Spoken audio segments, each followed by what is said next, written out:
Today we're talking about Toy Story from 1995. Look, we're all very impressed with Andy's new toy. Toy? T-O-Y. Toy. They actually took some of the audio of Tom Hanks from Turner and Hooch. Oh, no, you're eating the car.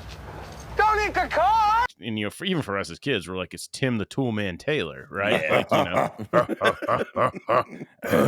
All to the tune of Randy Newman's, "You got a friend in me."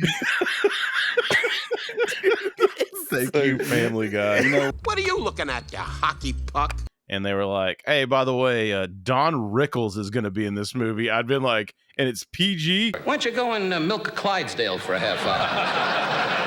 What's going on here? You've got a friend in me? 4, 3, 2, 1. Cue music.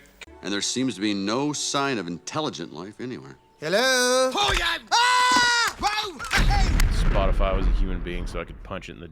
What's up, everybody? Welcome back to Be Kind, Let's Rewind, the nostalgia podcast no one asked for. Today, we're talking about Toy Story from 1995. Ow! Buzz, Lightyear to the rescue. And this was huge when we were back in the 1995 era. This was, I mean, it's a kid's movie, but this is definitely one I went to go see in theaters at 15. Leaf, were you also in theaters for this? Because I want to save Shadwick for last, because I know he's got a he's got a special one for this one. I was, believe. dude. Yeah, this was definitely one to see in the movie theaters. I mean, dude, like I don't know anyone who didn't see this movie in the theater when it came. Still out. iconic, still great. Yeah. Shadwick. Now, I believe in an earlier episode, did you talk about the animation style from Pixar and maybe like you were pretty stoked about this, right? Yeah, like, I mean, it kind of changed my life direction, honestly, because I wanted to go into 2D animation because I loved Batman, the animated series. Oh, yeah, for sure. I loved the artwork in that. And then this came out and it just blew my mind. Plus, I was taking my first class in Photoshop when this came out. So I was like, can we do this? And what's funny, like the art teacher, she had always been like, you know, taught fine art. So this was new to her too. Like she had been learning over the summer before, like we were the first class to be taught Photoshop in high school. That's freaking wild, man. Yeah, This movie indirectly changed your entire career path in life. Yeah, I mean, you know, would I had stayed on path. And, then you would have never met us. Then you would have been working at Pixar. And I believe what Family Guy's ongoing joke is Pixar. We're not a guaranteed home run anymore. But yeah, damn, they were for a long time. They were for a very long time. I think I read something too, because this also, you know, they're always looking to save dollar signs. I know it was expensive tech back then, but it was like another Disney movie animation, like 8,100 people worked on it. Pixar, it was like 100. Or like 200 people worked on it because obviously it's the technology or whatever. Yeah, and I mean, but this was a fun rewatch, man, because this is not one that I watch a lot. I don't go back to this one a lot, you know, like a lot of our comedies and stuff. Right. But I did find something interesting that was Andy's single mother, which led her over to. There's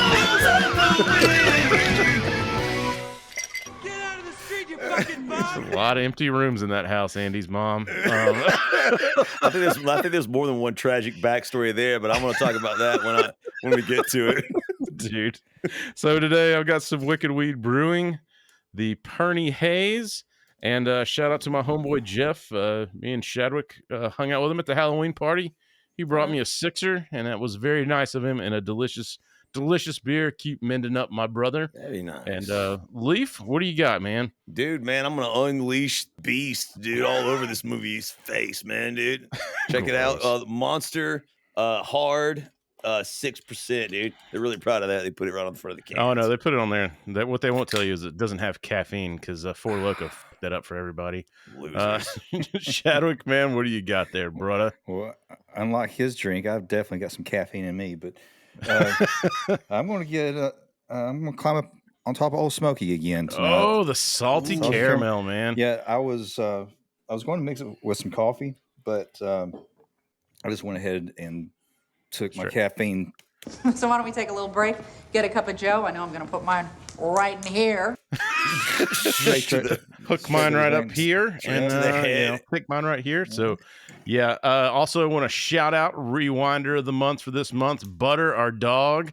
Dude, I hope that you have gotten your swag and also rockin' chicks. Dude, every time, just for you, my homie. Get some in your life, dude. Yeah, because I don't think we can fit that into this episode anyway. I don't know, man. You never really get like a clear look at Andy's mom, but I mean, she's on the rebound. She's packing up a house. You know she's been working out. Come on now. Yeah. She's got the revenge bod going on. Yeah. She's looking for another mistake she can fix.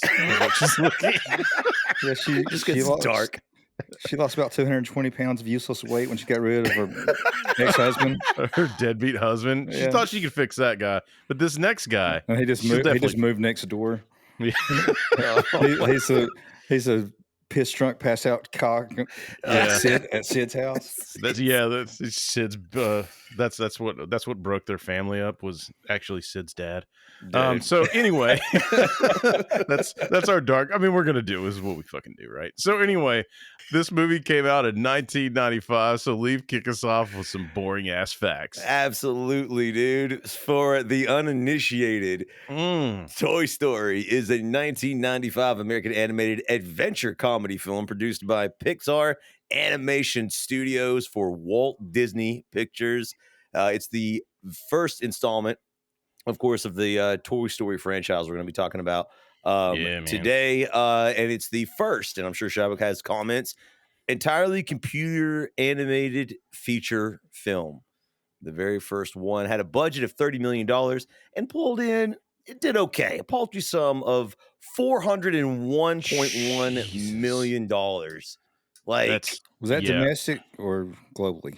That's globally, I believe. Yeah, but still, I mean, this is 1995. Yeah, dude. Like, so I mean, think what ticket prices were in 1995. What were they? I'll tell you, $6.75 to get into the movie theater on a normal showing. So, and I kind of wish we went by attendance on these things. You know, I hate that. I know that Hollywood likes the big, like, fucking big brass numbers on this shit, but it's like, go pull up what Star Wars did and then divide that into attendance, because they had like 300 seat auditoriums, and you're like, oh Jesus, like, yeah. This is one that, like, I mean, people were just like going back to see it, like, again, I had friends, families who would go and watch this, and they would just like go back to see it again with their entire. Yeah. It was always like my friends' moms that were just freshly divorced would go see it, and I understand now why they were crying in the corner during this whole thing, because every kid needs a father. Dude, that was so funny to me. The most obscure ass Deuce Bigelow line that's been in like fucking 10 of our episodes. It just fits in so many scenarios, dude. It's an epidemic, and we have to laugh at it because that's who we are. 100%, man. If it doesn't fit, you just spit on it and force it in. Yeah, just like the guy she's gonna fix later. He's got a lot of problems now, but I think I can fix him. Andy, earmuffs, Andy. Don't worry. Is that why they were moving?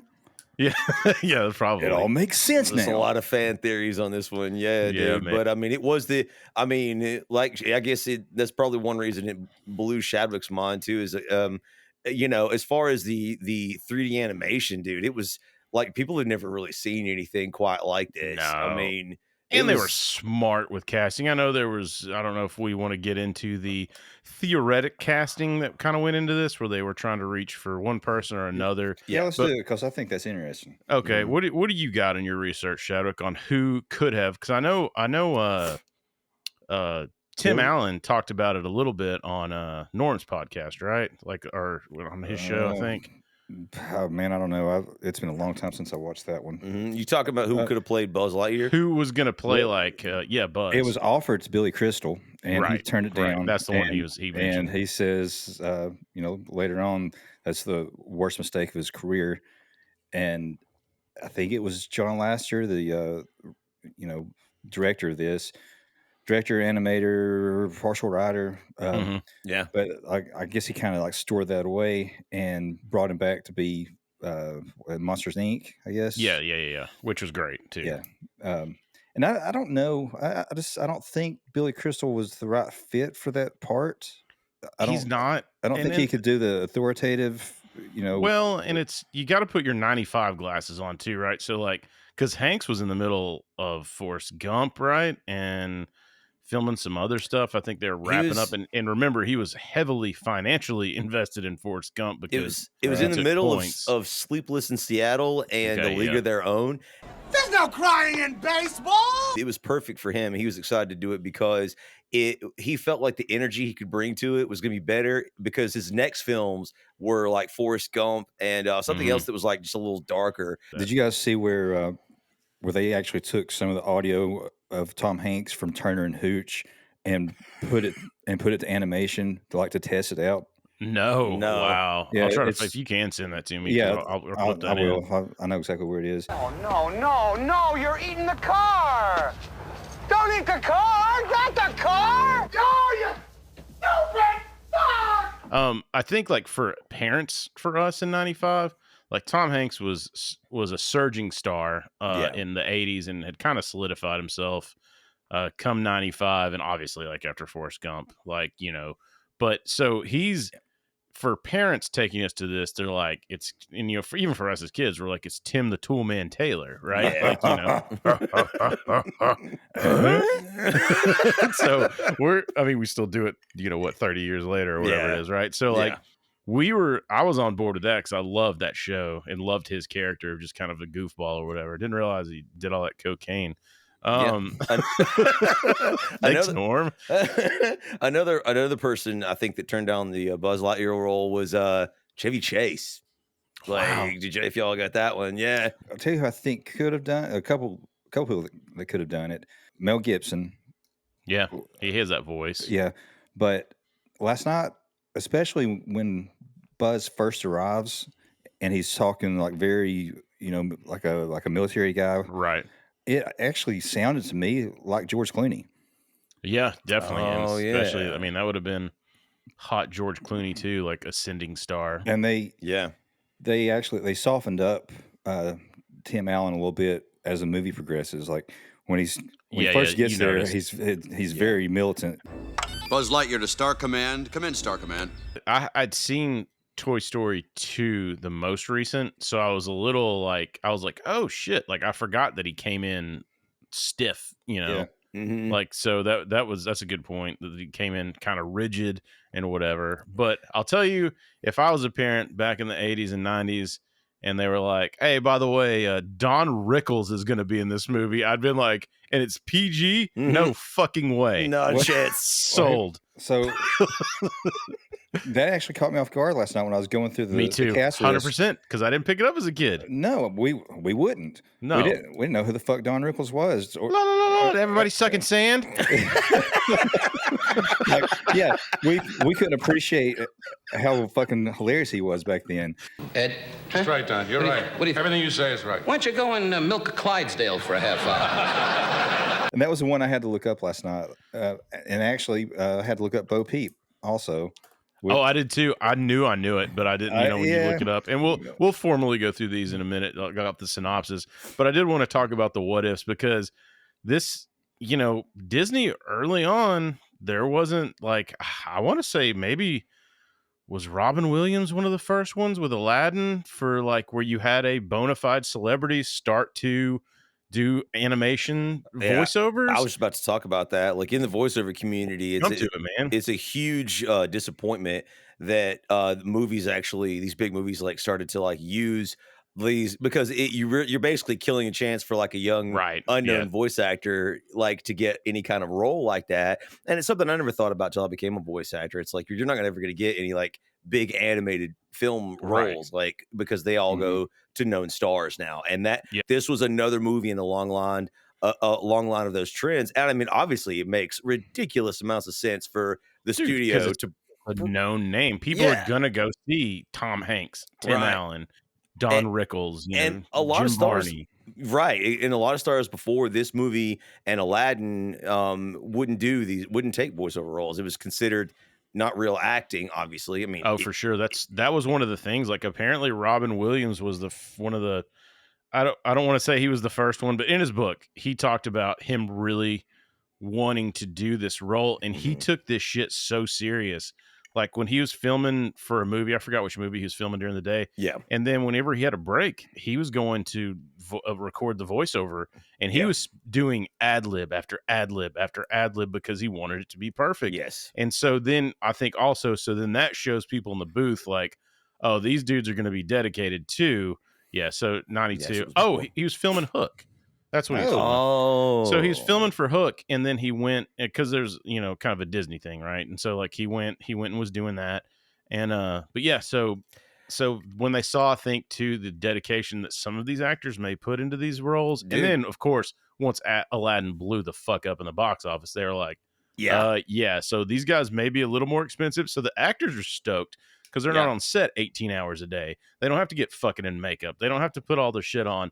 And then the other people are stoked because they're printing cash. Right. So, exactly. We saw 2 chicks at the same time, man. But I talked to him for a few minutes. He does the voice for Batman on the Harley Quinn. Yes. And I asked him, does he like the voiceover work as much as being on screen? He goes, oh, I would do that all the time if it paid as much. It's such a good job, man. Yeah, so that's the thing. And so like it's to get a discount, you still get all the celeb pomp and circumstance. You can trot them out on the fucking red carpet. They know what they're doing out there, So it was a game changer, and I think this was one of the first ones I remember that times 10'd it, where they were like, okay, like we're going star-studded across the fucking board here. Another duo that I heard that was pitched because they were wanting to parallel the old toy and the new toy with old actors, like the old stars of Hollywood and the new stars. So it would have been Jim Carrey for Buzz. I did hear that one too. And Paul Newman for Woody. Yeah, yep, that's what I heard. And the thing is, Paul Newman would be great for like a relaxed old cowboy. Yeah. But Tom Hanks was so animated.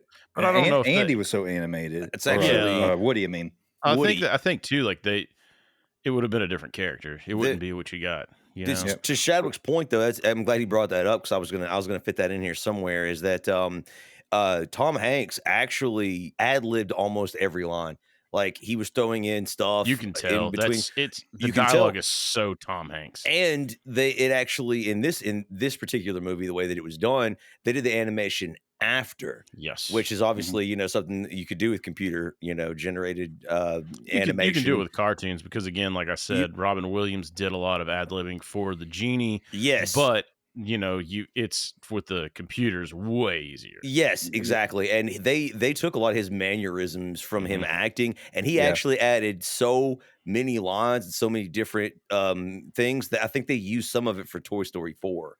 Like, I'm pretty sure. He said that every take they did 17 times or at least 17 times, and each of those had to be a little bit different. And then they would actually just pick little pieces from each take and mesh it all together. Yeah, I would shoot myself in the fucking so face like going through that. So the example was at the end of the movie where he strikes the match and the car goes by and blows it out, and he goes, No!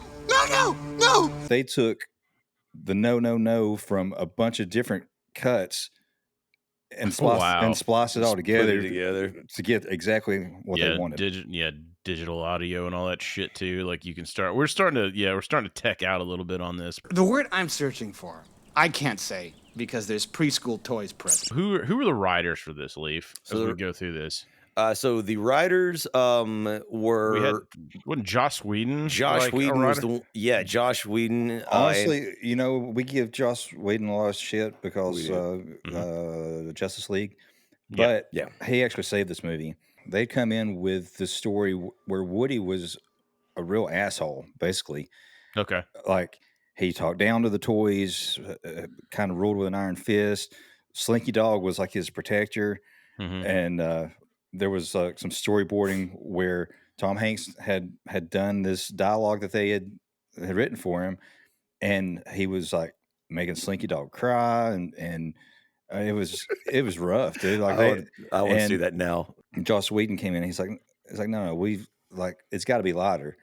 Yeah, like, And Buzz was going to be like a real rube. Like there was no comedy at all. He was like just very straight laced, which honestly, what's really funny to me about this, as far as the characters, is Woody is the straight man, but he's funny. Like he's so like over animated. Yeah, it makes him like not the straight guy.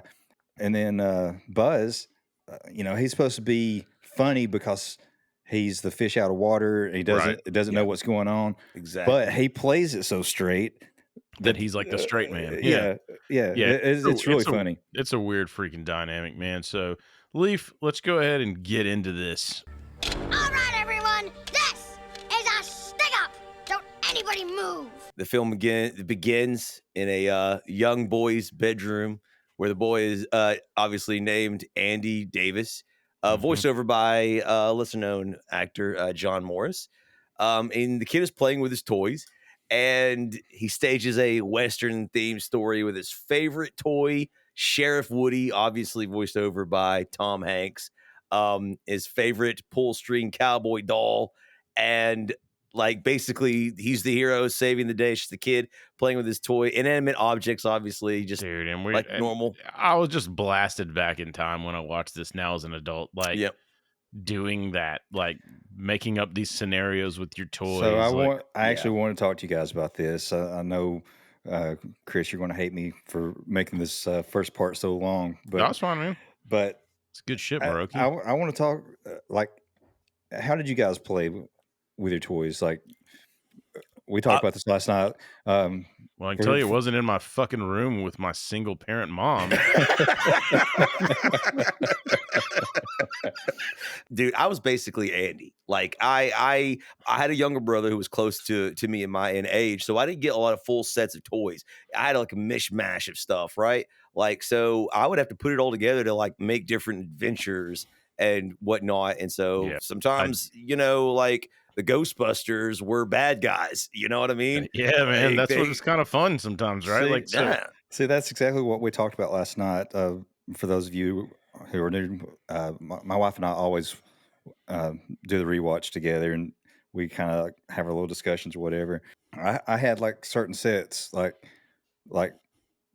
Super Friends. I had the Marvel Secret Wars stuff. I had Star Wars. I had He-Man, Thundercats, GoBots, but all those played in their own universe. Like, there was a lot of segregation with my toys. Really? Like, and in real life too. Like, I mean, I loved them equally, but still separately. But separately, like on Ted. Did you have a house that it was called the I Have a Dream House? What was a water fountain situation like? Yeah. No, they so you segregated all of your toys and separated them. Yeah. Unless there was like a toy that was not like part of a group or like a series or whatever. Like, a giant robot. Of course, like anybody could fight that. Right. The only thing that crossed over was I had a Terminator like exoskeleton. Oh, yeah, dude. And that became Metallo for Superman to fight. Okay, nice. But I think I would spend more time, I think, like setting things up than actually. Oh, playing. dude, 100%. Like, did you guys have Lincoln Logs at all? Like when you were kids? We did. Young, yeah. So I still had them. So I would build buildings with these Lincoln Logs. And I remember, I don't know why, I had a fucking vendetta against My Little Pony. I did not like that because that cartoon came on after one of my cartoons. So I would build this fucking Lincoln Log and pretend My Little Pony was in the Lincoln Log, and then I would have like Godzilla and shit destroy it, or like hold on. You had a My Little Pony? No, the show was on after one of the cartoons I watched. He just imagined that like, and then like I would build this cabin, and then that was where their home base was, and then like the Ghostbusters or Transformers would destroy their home. You build a cabin and imagine the My Little Pony's in there, and then just like strike a match. Mr. President, and now you die. The plane has hit the second log tower. How many My Little Ponies were in there? Jesus. So how old were you guys like when you stopped playing, you think? What time is it? No, I probably was like I don't know, man, when sports started coming into play. Yeah. And that probably was like 10, 11, 12. And I still had Ninja Turtles. They were the last toy I had when I was like probably in 5th grade, 6th grade. And then started playing like basketball and shit. And then it kind of Ninja Turtles was also my last toy. And I was probably, when I became competent at video games, like, you know, when you're 8 years old, you just suck. You know what you're doing. I actually became like good at them. I enjoyed playing them. And that just sort of took over. So video games are place toys for me. What about you, man? When were you done? I don't know like how old I was. But it was, I was too old, because when you got to the point where like Superman was talking to Batman about, I told Lois that abortion is just not an option. And Batman's like, you have to understand, she's probably the only person that wants you to kneel on one knee more than Zod. You're like, Jesus. And you're like, I got to be in work in 5 minutes. Yeah. Yeah. Puts a cigarette out, finishes his beer, goes to work. But yeah, man. So that's a good one, because this beginning just brought me back to all that. So in the comments, man, how did you guys play with your toys? I know that sounds giggity, but like it's what we did, man. You made up these scenarios like he was doing in this opening scene, and that's what brought me back to that, because then I started thinking like, fuck, man, did my toys come alive? Because in like some of these other like early Transformers, Optimus Prime's like, you're why I died in the first movie. And I'm like, Jesus, Bull. So serious, dude. Yeah, man. And I think a lot of it, I don't know, like I know there's still toys still exist, but we didn't have the internet, we didn't have iPads, right? Like this was a serious part of our upbringing and creativity. Anybody our age. These. You live to fight another day. So like, I wish my toys would have come to life, though. It would have saved me a lot of trouble from like trying to do anything that created movement, like like making zip lines and I know. Whatever. Were y'all influenced by the toy commercials, dude? Because the toy commercials, 100%. you had a studio where they were like setting up like bridges to like be destroyed. Yeah, like, dude, like the He-Man shit. Go like cue any old He-Man commercials, and I'm like, holy shit, I need this ravine and this all this other shit. Yeah, anything that we ever bought that came with like styrofoam packing. That styrofoam always ended up being some type of a base, like it was 100%. It was top of a spaceship, or or Lincoln Logs that were the home of the My Little Ponies bunker. So let's go. Yeah, let's move on to the next part of this, which is what I really enjoy. I know you're Leaf near and dear to our hearts. It's man. So stupid. Like our obsession with Randy Newman was like, I don't know what happened, dude, with us, but like. Cue the credits right after Andy's done playing, but he grabs Woody and he runs back downstairs with him, and he's just flying him like a plane. Right. And he's having all kinds of adventures, and throwing him against stuff, and he's just having a great time, all to the tune doing what short people do. Yeah, all to the tune of Randy Newman's "You Got a Friend in Me." Thank you, Family Guy. You know what, man? I woke up this morning and I had that fucking song from Major League, Burn On. Yeah, that one stuck in my head. And I was like, why is that stuck in my head? It's because it's fucking Randy Newman. Yeah, it is. Effing Newman, bro. I know. It's like, you got a friend me. Actually, which leads me over to shit stuck in my head this week. No. He knows I'm his friend. Yeah, right. That's what Woody thought about Buzz Lightyear. Bo Peep! What's going on here? You've got a friend in me?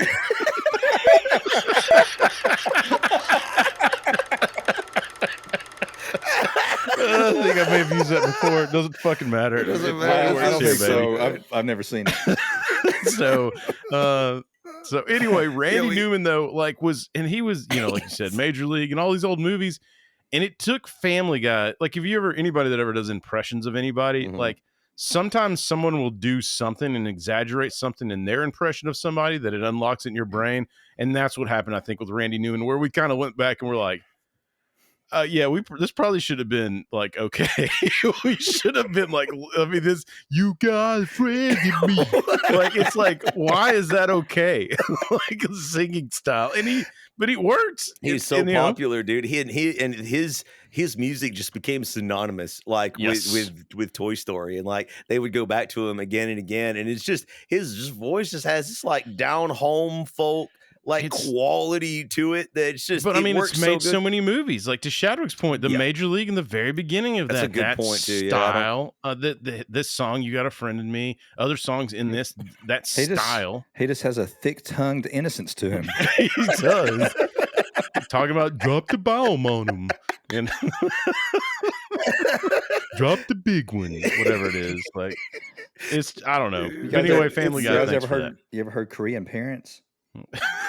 This is his Randy Newman song. Yeah, he's got it, dude. He's got some gems. Yeah, we might have to talk about him in an episode, or maybe on Patreon, because dude, he's got a sordid career. He's made some people mad. So after the mood is set with Randy Newman, man, we found out. Our first plot points. It's Andy's birthday, the kid, and that's when he leaves his favorite toy, obviously, Woody, on his special spot on his bed where he keeps his favorite toy, and that's the moment that like this movie just turns into like pure magic, right? We're introduced to a world where the toys are sentient. Okay, everybody, coast is clear.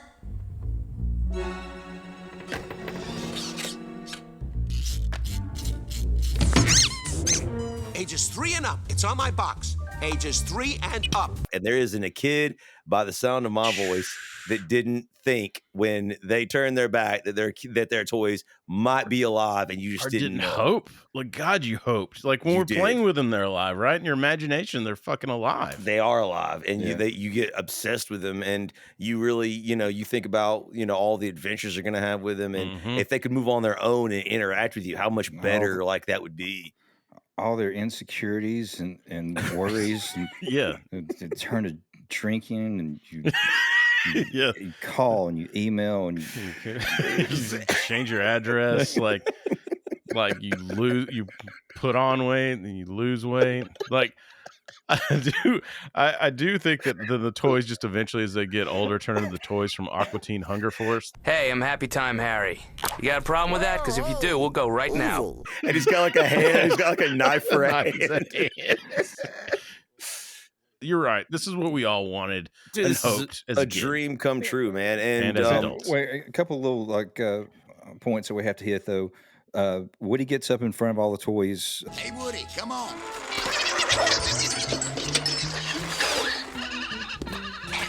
Which is fucking hilarious that the little microphone thing, as soon as he starts talking, he gets like the feedback. Oh, thanks, Mike. Okay. Whoa, step back. And he goes, move back. Yeah. But he's telling everybody like, goddamn monitor. Jerry, take out the high end. Jesus.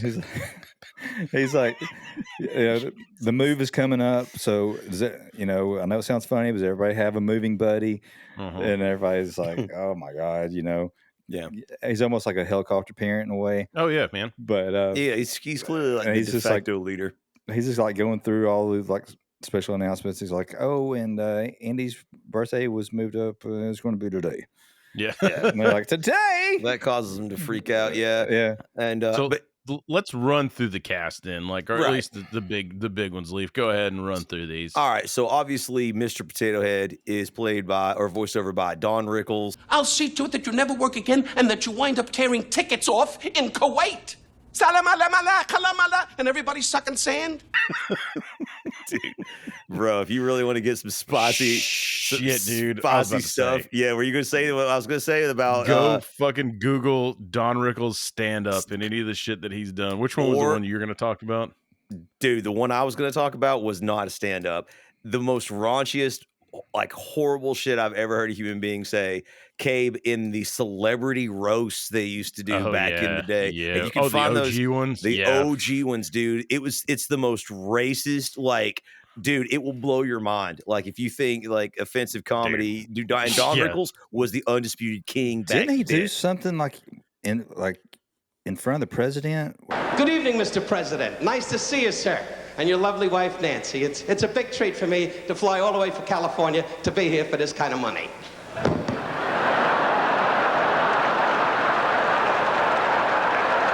Yeah, he was invited and did a lot of stuff. He even did I forgot what. Oh, he was on Carson with freaking Sinatra, and then he was talking to Sinatra like he was just an informant from the mob. Marco Mangananzo was hurt. Marco Mangananzo. Fambino Bombazzo. 2 bullets in the head Thursday. And then, like, he just sat down next to him and just ignored fucking Johnny Carson and just talked to Frank Sinatra in this like slang of like mob shit. It was so fucking funny. My favorite Don Rickles story, though, is the one that Frank Sinatra, like, I think he told it on Carson, but evidently, like, because him and Don Rickles were like like best friends almost. And he said Don Rickles came to a restaurant and was like, hey, when you're done eating, will you like come and like talk to my wife? And she's a huge fan of yours. She's never met you before, and we're over at this such and such table. And Frank's like, oh yeah, I'll come over and say hi. And so when he was done with his meal, he came over to Don Rickles and his wife and was just like, hi, like, I'm Frank Sinatra. And Don Rickles turns up and looks at him. He's like, we're trying to eat here. You quit bothering us, for God's sakes.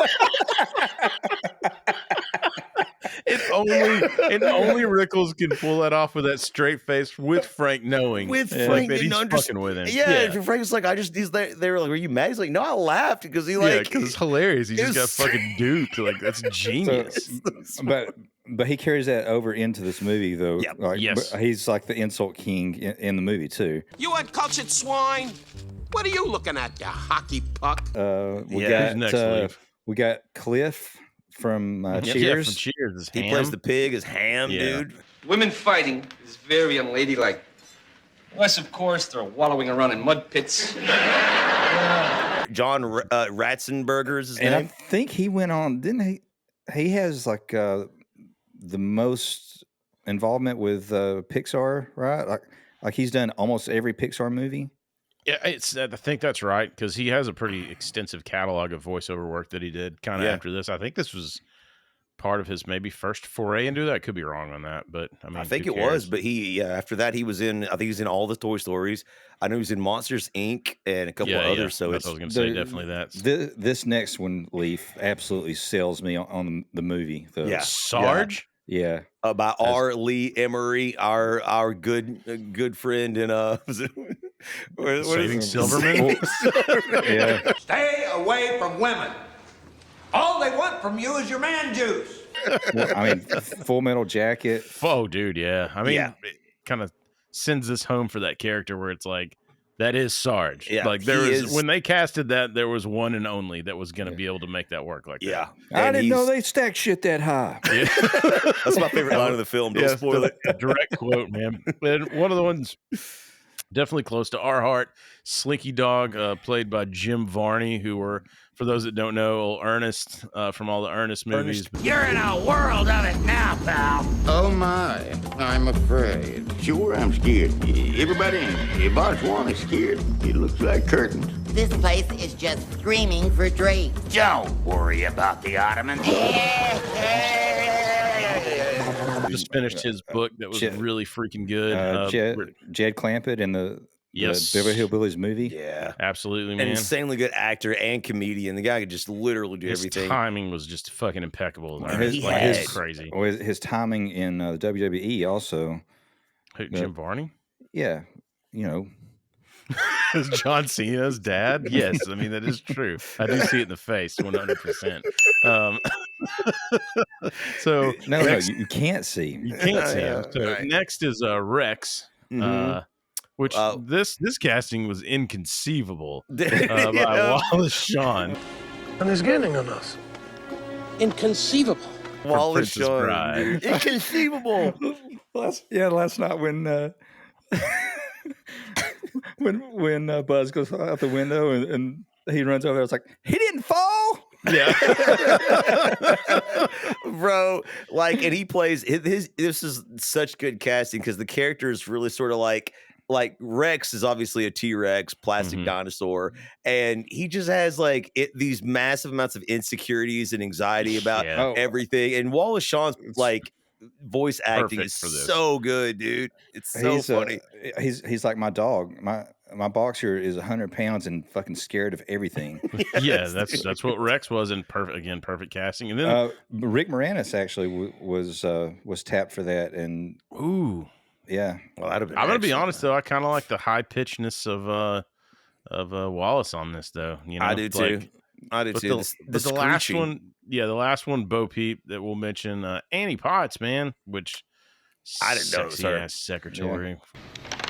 Thank you. We got one! Ghostbusters. Those glasses, dude. How many Annie Potts have you smoked? I wish it was all of them. But yeah, so she's Bo Peep, and we've already seen how that story ended with shit stuck in my head this week. Yeah, we knew that was coming. So, like as Shadwick mentioned, like Woody calls a staff meeting, and he's given the toys all the news, and they do freak out. Right, like whenever they find out it's Andy's birthday that day, it's been moved up because they're about to get some fucking new toys, guys. Right? It's like they're freaked out because new birthday party means new toys, maybe a new favorite toy. Rickles is hoping for little Mr. Potato Head or Mrs. Potato Head. Actually, yeah, Mrs. Potato Head, Mrs. Potato Head, Mrs. Potato Head. Hey, I can dream, can't I? It becomes a big point of anxiety, so they have to know. They cannot wait to be introduced to the toy when Andy comes up there. So they stage a mission. They send out. This is maybe one of the best scenes in the entire movie because they send out the Green Army Men, which just shout out to the animation and do you know what they did on this? On these, yep, I do. They put like, what was it, like cardboard box or something like on the animator's feet. And then they walked like these soldiers would walk to pick up the fucking animation. I have video of that also. Really, bro? They nailed sneakers to a board. Yeah, that's what it was. Like, and made walk like because walk like so they could get it perfect, and it was perfect. It was.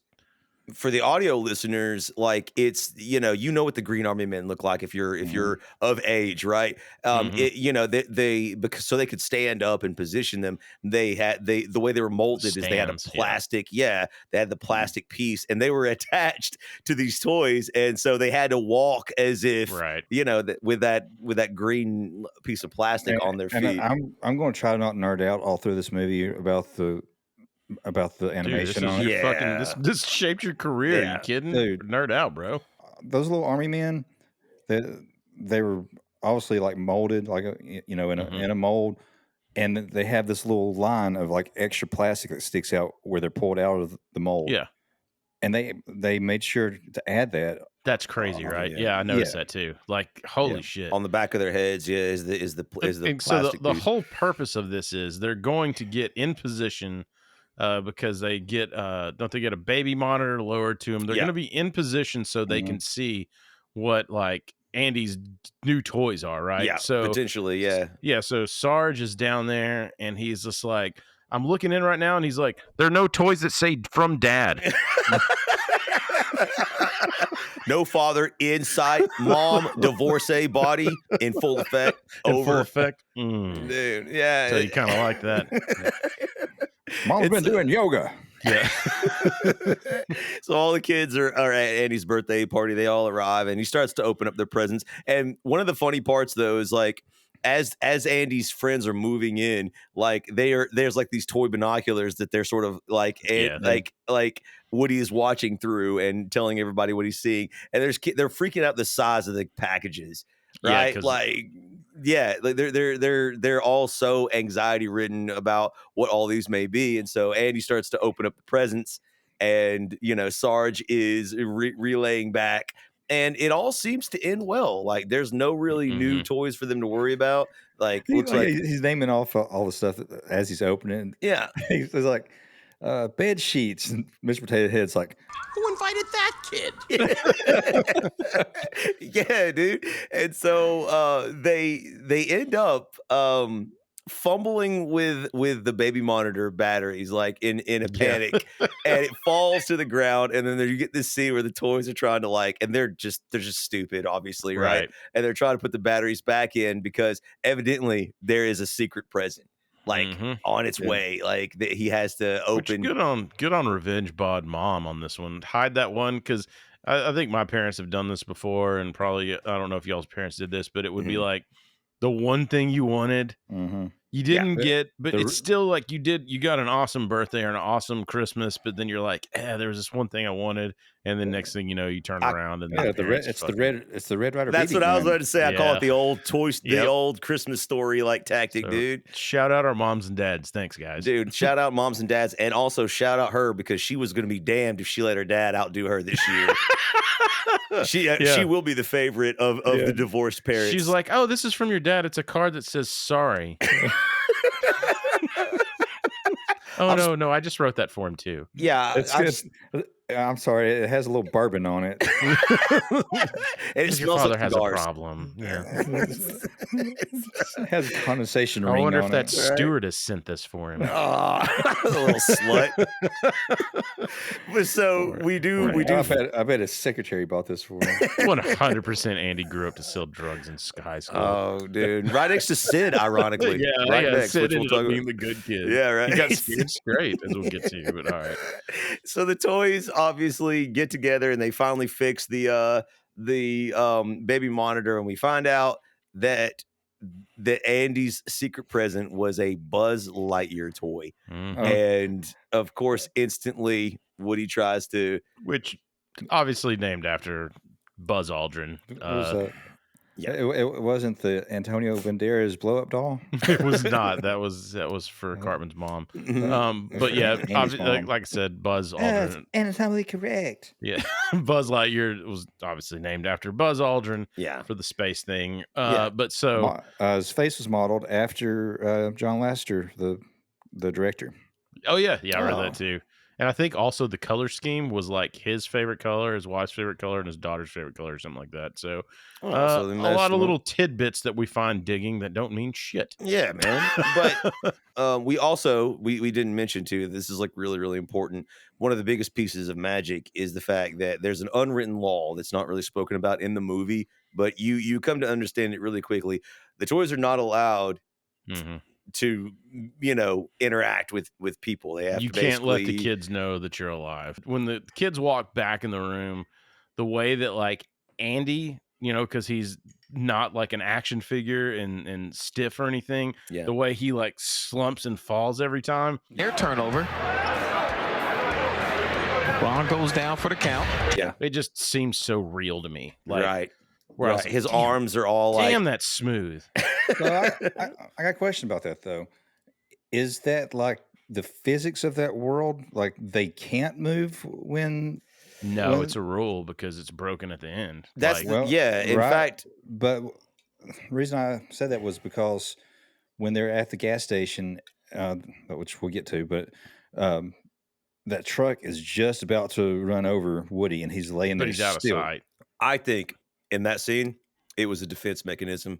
They're so used to like when there's danger or people around, they just he was inside. He was in sight, so he did that, and then once no one can see him, then he kind of scurried off. That's at least what I think, man. So I think so. But that's the funny thing is this you instantly get at the beginning of the film here, like in these scenes, that they're not allowed to let people know that they're alive, and it's never really explained why, or it's just that a bit of unwritten magic in the film that you instantly accept, and you do. Like I thought about it sort of at the end. It's like I need to mention the fact that like we just are okay with the toys being alive, but they for some reason have a rule they almost never break.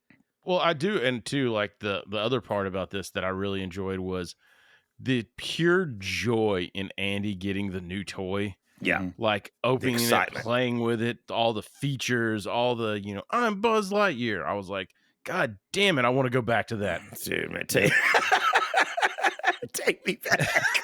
Take me back, booze. Dude, you're 100% with that one, dude. And so when Andy runs up in all of his excitement, he gets to his room and all the kids are running around. He's playing with Buzz Lightyear and he smacks Woody in his excitement off the bed and like down back behind the bed and puts Buzz Lightyear in the special spot. Next to his pillow. Next to his like pillow. Dogs. Because he's gonna, obviously later on you find out you're gonna sleep with him. And I wasn't like this, but I knew kids who would like sleep with their toys, man. Like their favorite toy. And I mean, I guess I can kind of akin that to like maybe some girls sleeping with like a plush animal, but I had friends, guys who slept with, brought one of their little toys with them when they went to bed. I mean, when I was a little kid, I slept with a stuffed animal. Yeah, I had one too. His name was Puppy. Yeah, and unlike Andy, my dad was there, and he would make up stories. He would make up stories with Puppy. Dude, somebody that doesn't have a father watching this episode is just having a real breakdown right now, guys. Look, we're making fun of a Pixar movie. We're not making fun of you. Look, my parents are divorced. God damn it, I went through it too. I can make these jokes. That's true. Yeah, you could say it. That's our word. Yeah, that's my word now. Obviously, the kids run out and the toys come back to life again, and it's just on site with Woody. He cannot stand Buzz. Like, and it's Mr. that Potato, whole, like, new friend in the fucking room, right? You gotta. What's the pecking order, boys? What's the score? Yeah. He climbs up there onto the bed, and there's just like this pan. Like you see Woody, the camera's low, like shooting between Buzz's legs. You see like Woody looking at him, and it just like pans up to this like. Adonis, just standing there with fucking actual like plastic limbs and not limp as shit. So here's my other question. Buzz does not realize that he's a toy. So does every toy go through that? Is this real life? Yeah, I wondered that too, and probably because it's especially like when he has the voice activation and the lasers and his box is a spaceship and all that shit, I also think it's not a laser; it's a little light that blinks. What's with him? Laser envy. It's not a control console; it's a sticker. Laser envy. Yeah, dude. Mr. Potato Head agitates Andy the entire time. Like it's instantly when he constantly because he could tell Woody's a little self-conscious and jealous and they run over to the bed and he's like crawling out from underneath and the dust knocking the dust off his hat and he's like he's just got a little excited, that's all. It's his best friend. I mean, exactly. So you think, right? But Andy obviously can't stand Buzz Lightyear with all of his new gadgets and toys, and he's a really cool toy, man. You got to admit, he does a lot of cool stuff. Wings, but got the laser. You just bring up a good point about him. Like, it's not really explained why he has this delusion that he's real, and I've seen fan theories talking about it, like their personalities of the toys change depending on who owns them, potentially, right? And maybe like when he was created, like that was sort of ingrained upon him and his mission, because he has a really strongly fleshed out background for a toy, right? That's true. Like a purpose where the Slinky Dog is just a Slinky Dog. There's nothing. He knows the weak spot in the Death Star. Or they allude to it basically. Emperor Zurg is on his way, man, and Right. he's tasked with saving the universe, and that whole thing is just ingrained in his brain, and for some reason he can't let go of this delusion. You ready for the plot hole? Yeah. Right. If he truly thinks that he's a space ranger, why does he go inanimate when Andy comes around? Yeah. Aha! Aha! Yeah, that's kind of weird, but also we're talking about talking toys. No, Shabak's right. We need to dive into this. Settle in, boys. It's just like goes podcast canceled. Dude. But yeah, really, really good point. I mean, I guess maybe the toys he has that desire to follow the unwritten law. That's the weird. That's just food for thought. Just look past it. I choose to believe what I was programmed to believe. Woody's trying to explain to Buzz that he's a toy. All right, that's enough. Look, we're all very impressed with Andy's new toy. Toy? T-O-Y. Toy. Excuse me, I think the word you're searching for is Space Ranger. The word I'm searching for, I can't say because there's preschool toys present. Yeah, and like he's trying to instantly, because he obviously doesn't like him, but Woody focuses on the fact that Buzz has this delusion that he can shoot lasers and he came from outer And space fly. and Yeah. fly. And I can fly. No, you can't. Yes, I can. You can't. Can. Can't. Tell you, I could fly around this room with my eyes closed. Okay, then, Mr. Lightyear, prove it. Because that's what it says, like on the box, and it's a real comedic moment between them two, as Buzz just like refuses to like accept. He runs over to his like box, which he considers is his spaceship. Yes, yeah. It's just like tries like, oh, it's destroyed, so he like tries to repair it. This will take weeks to fix. Yeah. Yeah, man. Like he's just, and it just agitates Woody all the more, right? And they finally get in an argument and argue about like whether Buzz can fly or not. And Buzz is, I mean, he's a true believer. Like he's not pretending. He believes he's can about fly. to get the fucking luckiest of circumstances in all of toydom, where he falls, bounces off a ball, catches a fucking spinning airplane off the ceiling. Dude, it's and such a funny lands scene. It's a real sticks. Rube Goldberg Yeah, situation. dude, and he Yeah. fucking lands. He sticks his landing like fucking Kerry Strug in the Olympics. You can do it, and it's fucking. Everybody's like, "Oh shit!" And Woody's like, So he I just wanna does tell his you- best Seinfeld. I No, want to tell you guys something. I had an epiphany last night. We were watching this. gross. Anytime we're Oh, epiphany. Sorry. Go ahead. yes. So anytime like I'm working around the house and I pick something up like heavy, move it around, whatever. My wife always says, I found my moving buddy. Nice. and I never knew what Never she knew was it was from Toy talking Story? about. Are you never knew. serious? I never- Oh my god, dude. that it completely eluded me, and I saw it last night. I was like, "That's what you've been saying." She goes, You like turn around to her, and she's like, "Lumberjack."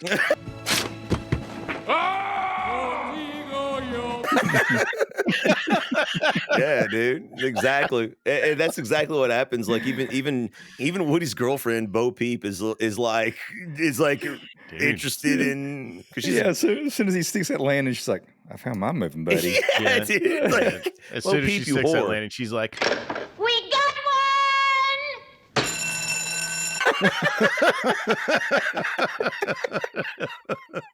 Yeah, dude. So that's when we get the montage coming up, because Andy's basically, I mean, excuse me, Woody is basically like, dude, it's fine. Like, I'm not gonna get replaced. I'll always be the favorite toy. Doesn't much like me matter. and my ex-girlfriends, I was like, "It's a phase." It's a phase. Yeah, it's like, Andy, he got a new toy, so what? Like, nothing's gonna change. She'll come back. We've been broken up for like 2 years, man. I don't want to date you anymore. You're a whore. I am not a whore, all right? Just because I didn't like you. But it just so happens that strange things are happening to me. Strange things. I was praying to God one of y'all would take a sip right then. I was gonna hit y'all with that like so I hard. knew it was coming, man. Yeah. Left So foot, right foot. So to the tune of again, Andy Newman's Strange Things. We get another montage and things change. Andy starts taking down his Woody posters and that starts kind of to hurt. I'm not gonna lie. And then I started thinking, like, is this what I did to my toys? Dude, I know, Like, right? You just And then I looked around my downstairs and I was like, you know what? Ninja Turtles. I chose correctly. You did. Sorry, Yeah. He-Man. Sorry, Transformers. You know what? We Little should did you all- know that your whole toy line would mean something way different in 2025 Transformers. I'm believing that one. It should. Better not give me this. You know what? We should all take pictures of all of our fucking toys that we have sitting around. That in our man, we'll put them in here. The ones right that now. are on display, not the ones in the night. I was like, I don't think I can post. Yeah. I'm Sorry. cleaning my room. Yeah. The Bro, subtitle said "sucking liquid noise." Shout out to Scary Movie episode. Shout out Scary Movie, yeah. And so yeah, like the bed sheets used to be Woody. the bed sheets used to be like cowboy themed, and now they're space themed. Posters on the wall changed, Dude, all that what stuff. a shot too of that mattress. Yeah, like man. the detail in that mattress, like all the stitching divots and everything. Like, holy so cool, shit. man. That's something I noticed last night. Also, on the wide shots, they would make things look a little cartoonish, like the dresser had like rounded edges. You know, they weren't like strapping down, but then close-ups would be extremely detailed. Like you could see where Andy's been like kicking the bottom of the door. Yeah. Like, when Woody's in the back of that pickup truck, you can see like all the ruts and all the scratches on the bed of the truck. Crazy. But when they zoom out, they're like, I mean, this is a cartoon, you know? And it's just fucking brilliant. It is man. Beautiful. It's awesome to watch, even now that it's like so old. Like it's still incredible. It's actually even. I'll say this. I think it's even better now. Like on HD TVs and shit, cartoons like this actually do upgrade because they draw them and then zoom in on a lot of stuff, so they have to have super high res originally. So this looks fantastic on TVs nowadays. Yeah, they talked about how they actually do all the animation, like for the voice with the body, and then they actually for this movie developed some kind of new tech to like create the muscles in their face, so they could so they could do like the eye ticks and the smiles and like nose wrinkles or whatever. Yeah. So that was all just a plus. They were already achieving the emotion through the body language. Right. And so like the face features were like kind of added on after the fact. So they're responsible for all these TikTok sluts making those faces. I knew it, dude. And what most people don't realize, it was they didn't have as many people working on this, but the real time is the rendering. Like I had to explain this to a client today. You have to kind of compare it to like making a sculpture. So you have your clay and you model whatever figure you want. That's the animation part. But then it has to render, which is basically like putting that sculpture into the kiln and letting it bake. Right. Unless you have like specialized computers, like really like high function computers, like I'm working on like a 15-second video right now for someone, and it's about 30 hours of rendering time. So for us, I mean, for instance, we shoot in 1080p. We're not even 4K, any of that stuff. 1080p. We do a lot of editing and all this stuff, but you're talking an hour 30 to 2 hours for me to render an episode. Like it's a little under a 1-for-1 usually. Like I guess a 2-for-1. So it would be like the episode for the 1080p low res shit we do, it's still an hour to render it. Yeah.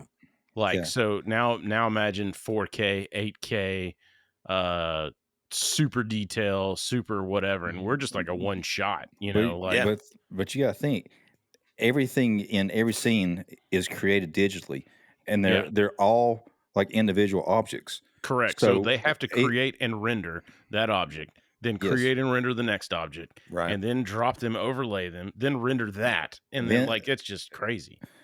Well, then you add your lighting, your camera, your movement, and all that has to render together. So I've looked it up, and I can't remember now what it was, but it was thousands of hours of rendering on this. So I think if you look, I think the sequel was 5 years after this, and this took about 5 years. Did you know the sequel, Toy Story 2, was almost completely lost, like completely deleted? Oh, they were. I want to say they were maybe a month from the release date, and someone would have died. Someone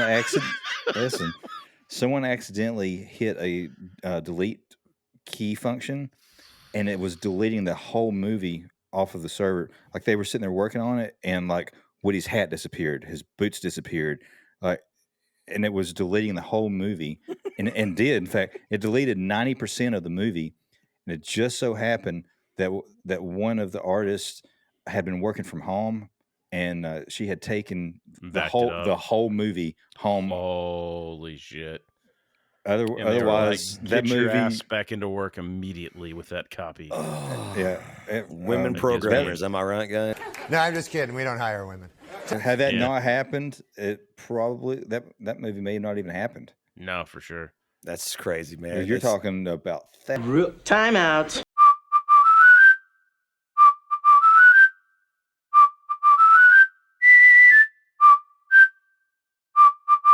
Try that, man. What are we trying? We're replacing Robin Williams with Will Smith. With Will Smith, dude. Yeah. Oh God, fuck everyone. I'm a genie now. Now on PCP. It's not your fault. They should have never stopped cocaine. Should have never stopped it, dude. So after the montage, you get the last straw for Woody. We find out that Andy has marked Buzz Lightyear with his name. I've been accepted into your culture. Your chief, Andy, inscribed his name on me. Wow! With permanent ink, too. Dude, did y'all do this? Did any of y'all do this? No. This is only something you did. I have done this once or twice. This is only something you did when you moved your toys from your living domicile to school or your friend's house, and maybe they had one, because I don't know if y'all. I wrote it on a kickball that I took to school. There it is. Yeah, and Yep. I don't know if this ever happened to y'all, but it happened to me, man, where you started to mix up like your toys, and that was a fist fight, man. When I was a kid, For sure, that dude, was like- a fist. If you tried to take my freaking He-Man when yours clearly had a mark on it, you scratched it. Yeah, or that you chewed on the fucking hand, and I know Yeah. you're chewing your toys' hands.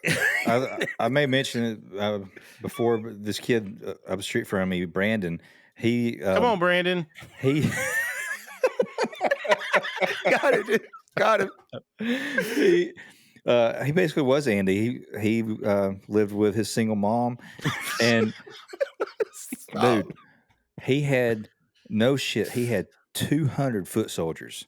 What the fuck is wrong with this And country? Every time, and every time we would play together, somehow I'd wind up with one or two more foot soldiers when we were done. Whoops. Like, just out of dude, exactly. That's the point. Like, I don't know if anybody, dude, leave in the comment section if you're like me, man. Like, there was arguments about whose version of the toy was whose, man. And that's why you did that. I will say this about toys. I didn't like marking on them. Yeah. I know Shadwick's OCD ass didn't want to. You probably almost shot yourself in the face when your dad wrote your name on your kickball. You're like, I had a it's new in box, pristine. I have a cousin. I have a cousin that's I don't know, about 5 years older than me, I guess, and he had like all the Super Friends, and but he put them. He had, you remember those like glasses you used to get from like McDonald's or Hardee's, whatever. They have man. like the Smurfs and The graphic Flintstones. ones? Yeah, yeah. dude. So he had those like on a shelf, and he put like he took the Super Friends like out of the packages, but he put them in those glasses. And like every time I'd go over there, I would just like sit and look, waiting for your chance. And To he's like, steal? he's like, you want to play with that, don't you? I'm like, And Shadwick's like, and somehow I ended up with a few extra Superman. His were like so pristine, like Yeah, no man. scratches, and mine were all battle worn, Battle tested. Yeah. I mean, you had to though. That was part of it, though, man. Bro, you know, this will disgust some people, obviously, but your boy Leaf owned the original Star Wars like toys, man. Like I had those, dude. And they were basically where the lightsabers came out of their arms. Yeah, man. Yeah, Yep, I had some of those too. I had those, dude, and I was closer to the next character in the Yes, Toy you were. Story because like I did not take care of my stuff. I destroyed it. It was meant to be played with, and I didn't actively destroy it, but I didn't take care of anything I had when I was a kid. You know, I gotta say, I did the same thing when I was introduced to M80s. Yes. I built a cardboard city, and And the My Little Ponies were in there. and no, the Police Academy animated figures were in Oh, there. Oh, they were on the Well, chopping block. Yeah. this is something that I wanted to talk about too with your toys though, because you're talking about like the new toys replace the old toys and yada yada blah blah blah. But that was the thing. Sometimes the old toys, especially like your second and third tier characters, the old toys, they get blown up, they get buried in a sandbox, they get shoved in the mud. Maybe they were already injured, and you just decided to finish them off and give them a quick honorable death. Obviously, we must now resort to more drastic measures. Oh, God, it burns! It burns! Scream for me, bitch! Ah! Yeah, But that leads us over to the character of Sid Leaf, right? Yes, it does. Yeah, that Police Academy guy was like, Attention! I need beer up here! Now! Okay, Goldthwait. Dude, yeah. So, obviously, Andy and Buzz are in another argument, which is their MO at this point in time, right? Like they're fighting, and their argument is interrupted when we hear some goings on outside. All the toys seem to be in a panic Over the fence to the Over kid the that fence Andy's next not door. allowed to play with. No, he's not allowed to play with him. I have no idea why. you mean that happy child? we meet Sid, voiced over by Eric Von Detten or Detton. It was just a monstrous little shit that loves mayhem, chaos. No, I'm chaos and he's mayhem. We're a double act. And destroying toys above all. He is just a beast. He looks just like that dude from We're the Millers. Oh, dude, I was gonna say that through this entire movie. It's just the kid from We're the Millers. What? I'm homophobic because I don't want a penis in my mouth? Exactly. It's exactly what homophobic means. Yes. Dick bit by a tarantula. Hey, I thought when he was younger, when I was younger, I can't believe you're going to suck that guy's dick.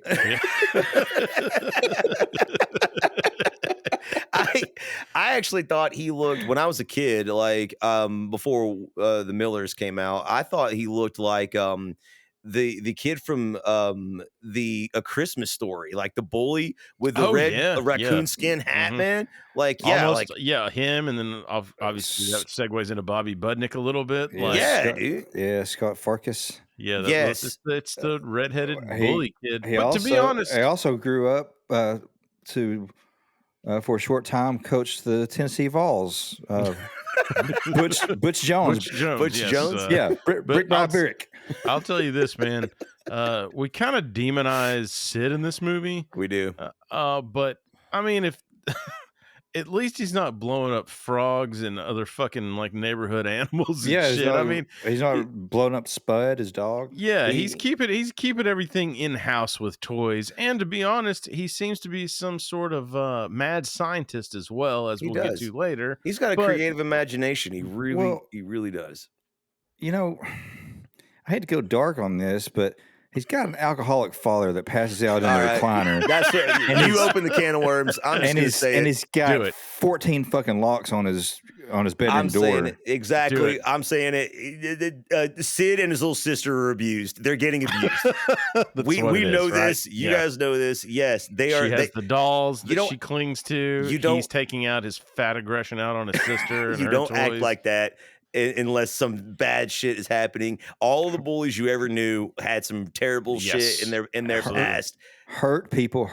Yes, exactly. Dude. It's exactly what it was. And that is something that I only picked up on this watch through. I was like, bro, as an adult, you pick this shit up. They are getting abused, man. Well, like, as close to as adults as we are. Yeah. And I think that it became a hallmark. We haven't really talked about it. There's a lot of puns and silly things, but like this is one of the movies, especially Pixar became known for this. They started like throwing in like adult humor. Real shit. Yeah. Because and then this was because your parents are taking you to see this. So you might as well entertain the parents at the same time, because they can get a joke that someone, like the dad passed out in the recliner. The parents are like, "Oh, that dude's fucking drunk." Yeah, he's and hammering. they might chuckle at that because they're like, "Hey, it's Steve down the street." Mm-hmm. But like to us, we're just like, "Oh, daddy's sleeping." Mm-hmm. Well, and then Andy's like, "What's a daddy?" Now, children, what do you say when you meet a nice man? Are you my daddy? Well, you know, every kid needs a father. They revamped the story structure with this movie too, because all the Disney movies like leading up to this, like Lion King, Aladdin, all that shit. It all followed the hero's journey, which we talked about before. Yes. And I pointed that I didn't even know what the hero's journey was, but I remember talking about this in like 8th grade. I was like, the reason these movies are so popular is because it appeals to young audiences, because it takes someone that feels like an outsider, which fucking everybody feels like an outsider at some point, and they go off and something happens. They have this pivotal moment where like they change their attitude, something happens, they come back and they end up being the hero. Right. They didn't And do your that. guidance counselor looked at you and he's like, Jesus, Mike, when's your dad getting here? We got ourselves a writer here. Hey, Dad, I can't see real good. Is that Bill Shakespeare over there? They didn't do this. They did this with a story. They made Lethal Weapon. Yeah, basically. yeah. They made a buddy cop movie. You take two people with completely different like ideals or whatever. Yep. And they force them together, and then they have to become friends. And that's But and then when that's they do, so what much an more uns- appealing to parents, right? Yeah, dude, you're right. It works 100%. But what doesn't work is apparently the M80 strapped to the back of this army guy that gets lit, and then he's blown, Which is seemingly to smithereens. Which is Combat Carl, because they could not get the rights to That's right. To G.I. Joe. Yeah, I heard they also wanted to Barbie in this as well, but they couldn't get her until later on. I think it's some of the later Toy Stories. Because they were like, we're not going to give you the rights until you're making an assload of money. So Oh you yeah, can pay us an you assload guys of money. So you guys are losers, and then we're going to sign on after your success. yeah. So Interesting. walk us through this, because now we've seen Sid, and you're thinking as an audience, oh boy, I bet this chicken's gonna come home to roost later. Yeah. All the toys are obviously scared of him because of his. I mean, to be honest, like, Buzz and Woody are crestfallen at the sight of one of their fellow toys being blown up. So what happens after this, though? Rex is like, he tortures toys for fun. I know. Yeah, dude. Inconceivable. God, that guy's such an awesome actor, dude. I know. But he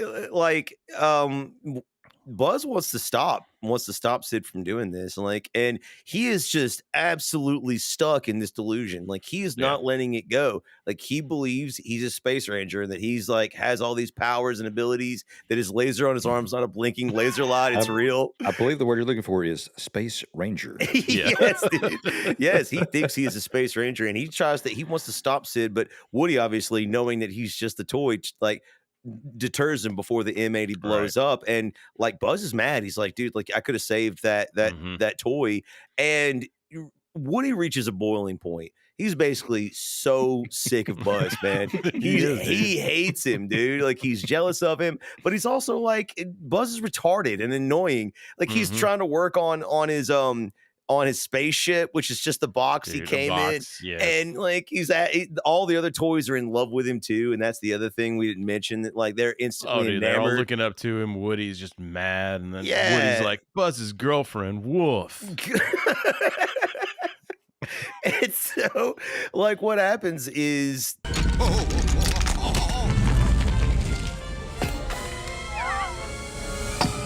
Andy's single mom is going to yet again buy his love with a trip to Pizza Planet, dude. And who doesn't want to go to Pizza Planet, which is Did just you see the Pizza Planet in here? I want to live at fucking Pizza Planet. It was insanely cool, dude, with the robot guards in front of like the thing that have the axes, bro. I know, man. It was so cool. But his mom's like, he was like, wants to bring a toy, and his mom is like, no, you can bring one. But because I'm trying to buy your love. I'm going to be the best parent. You're going to love me most. You're never going to want to see your father after this. Yeah. And so, like, the toys hear the conversation, and Woody hatches a plan. He's going to use the RC car toy to basically run it into Buzz Lightyear and knock him behind the shelf or the desk. So that he can't be found. He's the easiest toy to be found. Yup, and he'll be the one that Andy gets to slice picks. his zaw, bro. Zaw. An extra syllable just is too much for people to say, dude. I fucking hate that shit so bad. Anyways, fuck you, Sean. Yeah, bro. Idiot. But but like it goes wrong, and Buzz Lightyear ends up getting knocked out the window. like and falling into the bushes below. And RC car rats out. And I mean, Woody immediately dropping a dime on him, bro. Dude, and this is where we get one of my favorite parts in the movie. The toys instantly turn against Woody. This is the scene I was talking about earlier where they storyboarded like Andy or Woody yelling at all the toys and like just being a total dick and making Slinky Dog cry and stuff. Slinky! Get up here and do your job! Are you deaf? It's that classic thing that happens in movies, especially comedy movies, where no one like calms down and explains what actually happened. Like Woody just gets more and more frantic. And he's just trying to put out little fires instead of like addressing the big thing. And so Woody does get picked up to go along to Pizza Planet because, you know, Andy can't find Buzz. He's looking for him and he can't find him, and he comes up, and that's one of my favorite scenes is Andy starts to come back to the room, all the toys fall over inanimate behind Andy's back. Mr. Potato Head uses the Etch-a-Sketch. Andy, I'm heading out the door. Don Rickles for the win. Yeah, dude. What do you do? Last night I was like, could they even do that today? I don't know if they could do that. Don Rickles could, God damn it. Yeah, he could, dude. Everybody sucking sand. And so, like Andy has no choice but to bring his second favorite toy, Woody, into the car with him. But Buzz Lightyear survives the fall, and as the car is pulling away, he jumps on the bumper and tags along for the ride, obviously angry because he knows obviously what happened, what Woody was trying to do. And so we get in this scene where they pull into a gas station. Andy and his family. And I love the aesthetic of this gas station too. They purposely tried to make it like a leftover like 50s gas station. Yeah. Like it's got the angles. You know, the buildings like going up. It's just great. Yeah, and there's a lot and of it's that. called, what is it? It's Dinoco. I guess maybe that's like a shot at like fossil fuels. It is, it's that, and there's also when he was leaving the house, there is a sign. The company selling Andy's house is called Virtual Realty, which I love. That I'm glad you remember that. Such a good pun, being that. Which, by the way, maybe I don't know. We start a realty company. I mean, all we got to do is learn how to sell houses, which I assume is what Andy's mom does at this point. You know she's a realtor. She's a realtor. Right. She got a deal. She got it for a steal. She got their new house for a steal, man. And so, she's the mom from fucking American Beauty. She's gonna fuck the king. Yeah, you like getting fucked by the king. I did not. I'll tell you, on my bingo card for this episode, I didn't have an American Beauty reference. Oh no! Her husband's like, oh no. You don't get to tell me what to do. Ever again. So maybe her husband is just shot in the head by the gay neighbor. Sid's dad? Sid's dad. See, it all makes sense now. The American Beauty Toy Story crossover is not what we needed for this podcast. It's exactly what we needed. You two guys are like, Shadow? Yeah. Also, shout out that American Beauty episode, which you won't see suggested by YouTube. So go back in our backlog. Yeah, you can find it. And watch it because it's fantastic. Good shit, Maroki. And you should. You know why? I rule. So at the gas station, bro, we have a little bit of a face-off here. We do. That movie with Nicolas Cage. Andy and the family. Andy and the family all get out of the car to go in the gas station, and Buzz Lightyear comes through the sunroof of the vehicle, and he is pissed. And dude, he is so mad, dude. And so they have a knockout, drag out brawl, which is hilarious. There's a lot of toy like in this humor. Yeah. There's a lot of funny humor, like, and I know Shadow probably laughed at. It's activating his voice activated button. It makes me laugh every time, and it's such a simple joke. But he's trying to choke him, and he pulls his shield down like crushes his hand. His hand's all gnarled up, dude. And he's like, And so as they're fighting and during the melee, Andy and his family come back, get in the car, and they drive off without the two toys. Without the two, because And they're outside the car. And dude, Woody is absolutely devastated, of course. Buzz Lightyear, crestfallen. He's absolutely crestfallen. And Buzz Lightyear is basically unaffected because he's still in the delusion that he's a space ranger. He wasn't even trying to stay with Andy anyway. He's trying to get the secret information that he got from General Zurg to defeat the evil empire, because he's just absolutely insane. He stole the schematics. You're insane, John. He stole the schematics from some foolish carpenter.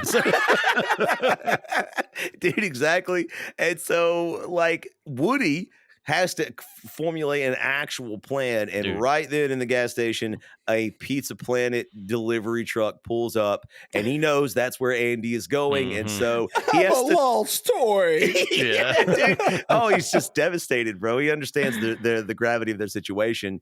But when that pizza truck pulls up, he knows that he can get to Andy and the family that way, and he has to convince Buzz that there's like a spaceship and a spaceport. It's a planet, so it's got the rocket ship on it, and this shit too. I do like the ongoing gag that Buzz is completely naive to what he is. Yeah. But every time he does something, it completely works out for him, and it fucks like Woody over. Dude. Like from this, he's like, we have to get in the front seat and buckle up for safety or whatever. So the driver's completely blocked from Buzz doing this, and Woody's like, no. He's safer in the cockpit than a cargo bay. What an idiot. Buzz is in the front, buckled up safely, and Woody's just getting flung around the entire time. So it's like, and Buzz is comfortably smashed with a toolbox. Yeah, dude. Buzz is comfortably in the front seat the entire time, not being found out. Like every single person knows a guy or a girl that is just fucking lucky that they've just that slips, trips, and falls their way through fucking life. Their entire life, with a whole department of them. Or trip, fell, landed on his dick. Yeah, right. And so they stab her. They arrive at Pizza Planet, get out of the delivery truck, and they sneak in dressed as trash. I know y'all had to laugh at like the sound Woody made when he's like, because he's dressed up like a drink. Quickly, Sheriff, the airlock is closing. Makes me laugh every single time, dude. It's such a funny little. But also, again, like we said earlier, shout out Pizza Planet, sponsor our podcast, dude. I want to own a Pizza Planet franchise. This place looks like shit. It was like a Chuck E. Cheese, but it was like space themed. But it was so cool, man. Welcome to Pizza Planet. Buzz Lightyear, unable to break away from his delusion, basically climbs into this claw machine, which he thinks is a spaceship because it's shaped like one. And inside, we do meet the three-eyed green aliens who worship. They're just crazy religious zealots.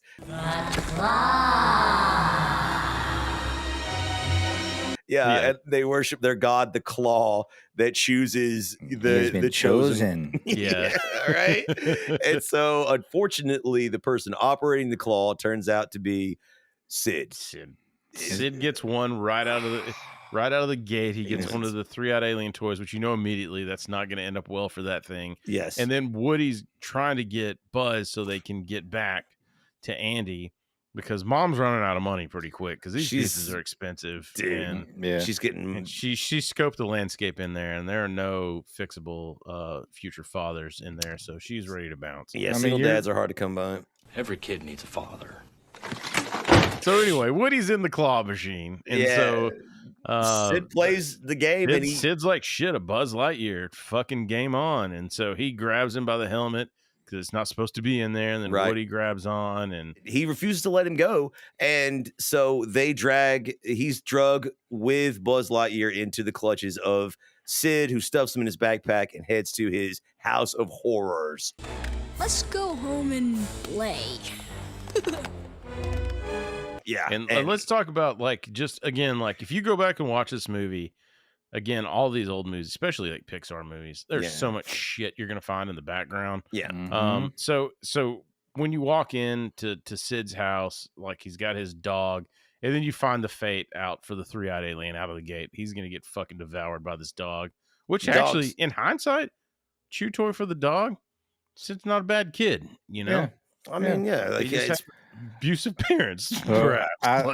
I noticed something last night that I definitely would not have noticed as a kid, and I had to look it up to verify. Did you guys notice the carpet in Sid's house?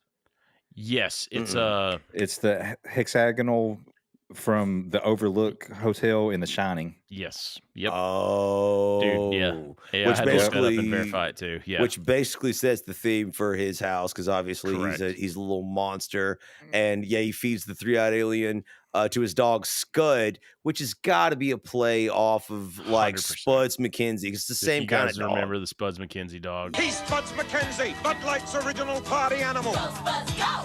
Go, Spuds, go! Go, Spuds, go! Like immediately after that, we see his Sid's little sister. I feel sorry for her I know. every single time I watch this, dude. She just has this sad look on her face, and like You know she's why. she's being abused. We know why, dude. Yeah. Her parent pissed drunk off his ass watching TV.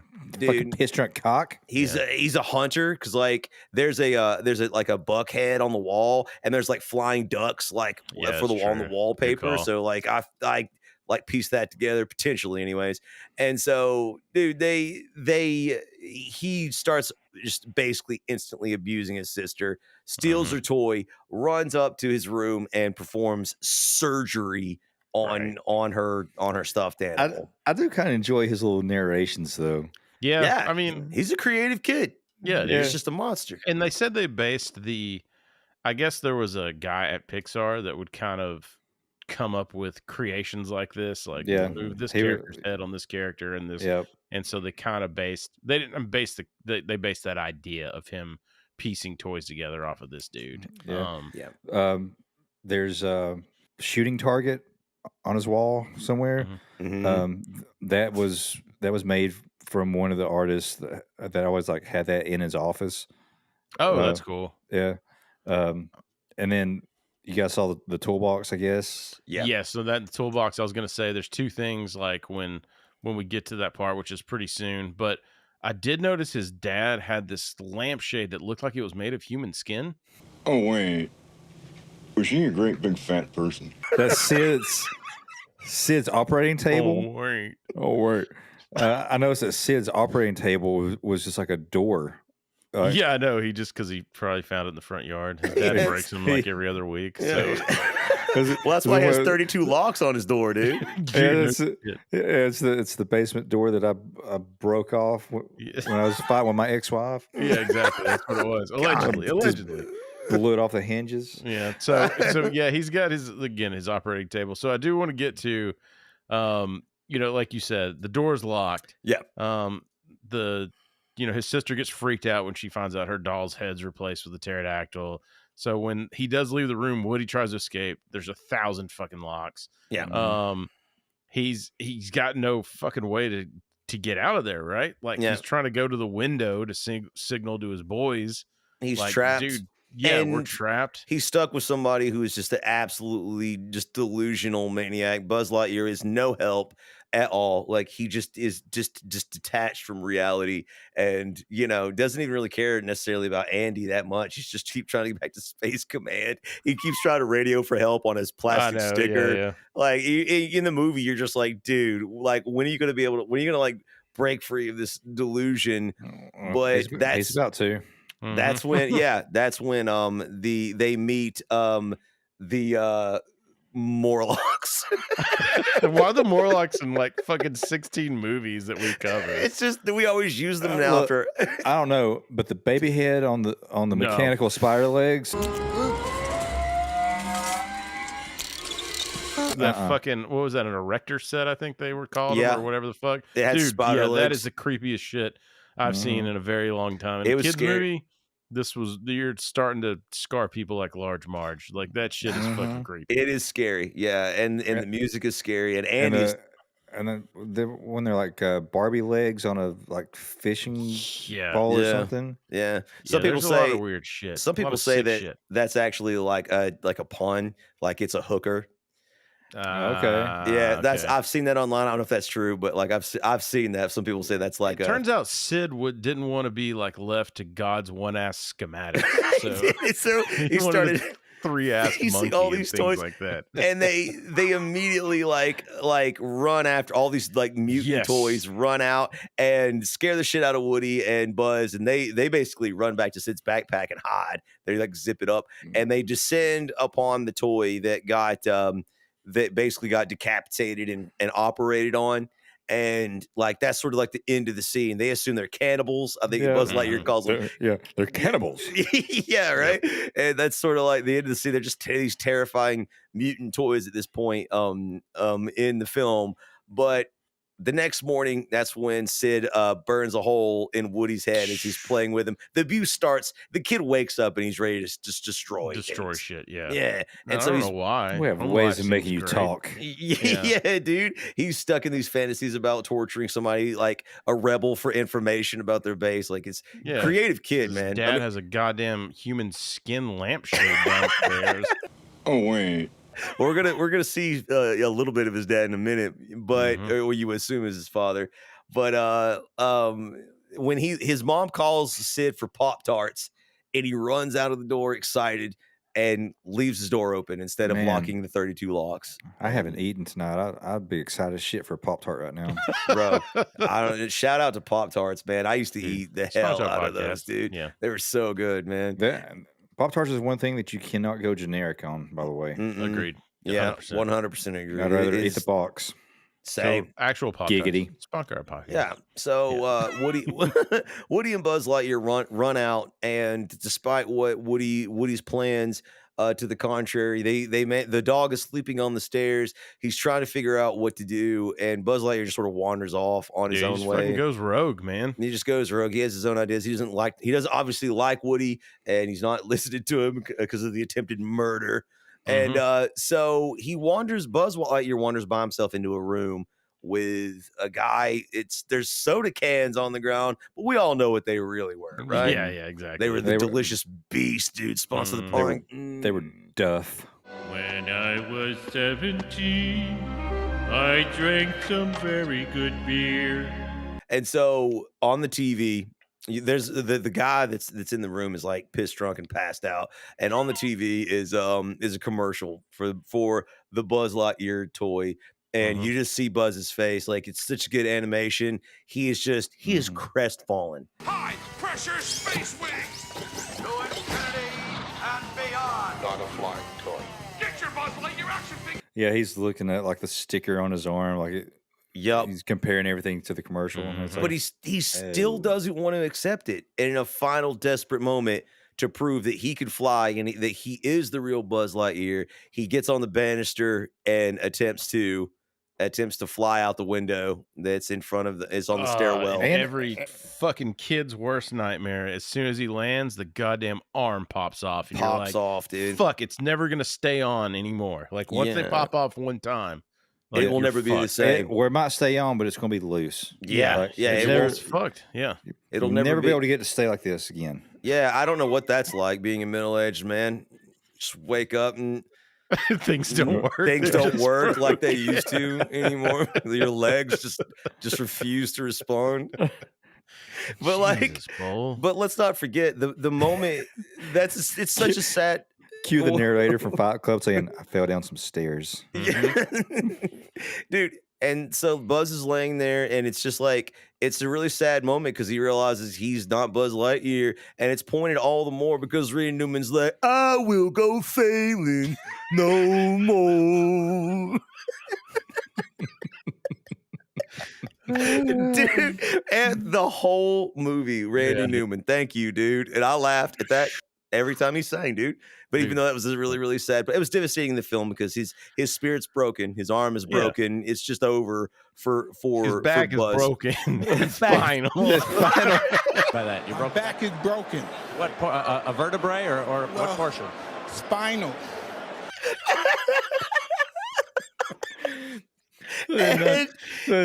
Sid's sister is like Mom, and then she sees Buzz. She's like, never mind. Yeah. It's like, so she takes him for tea time, man.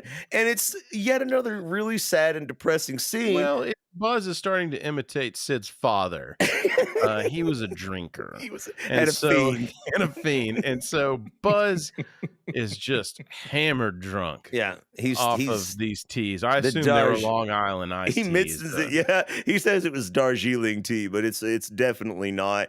And if you notice, like in the background, all of Sid's little sister's toys have the heads removed, and like no one's doing anything about it. No one cares, dude. She doesn't. I wish she had parents. Every kid needs a father. Dude, she's having a tea party, and she thinks her mom calls for her, but it's really Woody pretending to be her mother. And so she leaves the room, and Woody runs in. He's trying to rescue him. He's like, "Come on, let's go." And Buzz Lightyear is having an absolute, total, and complete mental breakdown. He's drunk off of tea. He's Like Mrs. Nesbit. Nesbit, yeah. Like he's changed his name. He's wearing like a little hat and an apron that the little girls put on him. Dude, he's fucking hammered. And he's hammered, and he's just and he's literally losing it. Like he says to Woody, he's like, Don't you get it? You see the hat? I am Mrs. Nesbit. It's like, I'm Mrs. Nesbit. But you're like, yeah, Chris, just go lay down. But like, so Woody manages to drag him back to the Sid's room, and his arm. and what is left of his arm. He's holding it, and like he's just done. Like he's just absolutely like depressed and out of it. But Andy realizes that Sid's window is open. It's not Andy, but Woody. Excuse me, I keep saying. Yeah, Woody realizes the window's open, and Woody sees, oh shit, that looks right across to Andy's window. Yeah, he lives right next door, man. Let's see if we can get a little help ski from a friend and me. And he's waving. He gets their attention, but they're like, you deserve what you're gonna get, you murderer. Yeah, you're a killer, dude. And like you killed Buzz Lightyear, which they were still looking for him, by the way. We didn't mention that. Yeah. They're trying to find him, like they're lowering people down in the bush and yelling down to him, and the barrel of monkeys. Y'all remember that toy? Yeah, dude. We need more monkeys. There aren't any more. That's the whole barrel. Yeah. It's so good, man. We had something we didn't mention either, or we glazed over. Is like all the toys in there were like real toys, right? Like stuff that we all had, good on them for using all these like classic toys. Yeah, stuff that's not like really on brand. Yeah. Exactly. The Etch-a-Sketch, the Slinky Dog, the barrel monkeys, the random dinosaur, Mr. Potato Head, all of those. Dude, the Army Man's so good. Yeah, it's great. And so, but yeah, like we said, they can't find Buzz, so they assume Buzz is dead. And then so Woody's trying to convince them, but Buzz still crestfallen is not going to come up and let him know. So he starts using his fucking arm like he's waving. He goes, will you come here and give me a hand? And he throws his arm up there and he goes, very funny. Yeah. So he starts using serious. And they're like, to try to convince them, because they're going to throw the little light train, which is the Christmas lights or whatever, right? Like the classic green Christmas lights we all had. Oh yeah, man. And then and so they're going to be able to crawl across that and get back to Andy's room, and everything will be fine. But what are you trying to pull? Nothing. Rex almost throws up. Yeah. He's dismembered. They think he's just dismembered. Like Woody's a monster, dude. Woody's got a fucking Buzz Lightyear lampshade in the corner. Oh wait. No, that's Sid's dad. That's true. Yeah. Every time you pull the chain, turn on, it's like Buzz. And so they refuse to help him. They shut the window and throw the Christmas lights down, and he realizes this is basically it. It's all said and done. There's just like the clock's ticking, man, because he's got to get the fuck out of there, because Andy's moving, man, because they don't want to live next to whatever's going on with fucking Buffalo Bob next door. So Buffalo Bill, yeah, dude. Like so at that moment, speaking of him, Sid actually busts through the door, right? Pretty much at that moment. And he's got a little package. He's really excited about this package because it finally came. Dude, it's a firework. I don't know how the hell he ordered a firework, little shit, but he found a way. It's pretty creative. And it's a gigantic rocket. Like, I probably got it out of the back of the magazine, like I got my grappling hook. Yeah, and he's looking. He's looking for a toy to strap it to, and he immediately looks for Andy. I mean, for Woody. For Woody, but Woody's where's that hidden. wimpy cowboy? Yeah, but Woody smartly hides when he hears when he hears Sid coming, but Buzz, being still super depressed, just doesn't try to hide, just sits there, and so He's Sid fucked up. He can't really move. You guys ever been trying to drunk and try to get the fuck out of Dodge? just Ain't gonna you happen. stand there thinking about your life, dude. Yeah, and that's what's happening to Buzz. Yeah, and so, call me in 30 minutes.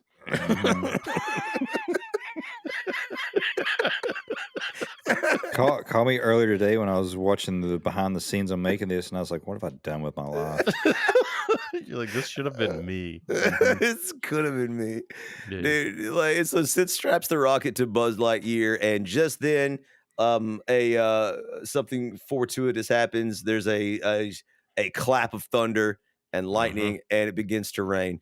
Sid realizing, he's so sad, dude, because he wanted to blow up Buzz Lightyear right then, but he sets the alarm clock and says basically tomorrow's the day. Well, no, he just sets it because he just needs to take a nap for a little bit, I thought, because then he's going to go to bed because he can't sleep at night, you see, because of his father. Well, So he's got 14 locks on his door for a reason. So anyway, so he's got the alarm set. So you notice he sleeps face down, ass up for some reason. I want to ride the pony. All right, that's I didn't draw it, guys. That would not have been my choice. Leaf, this will be on your plate. Damn it, bro.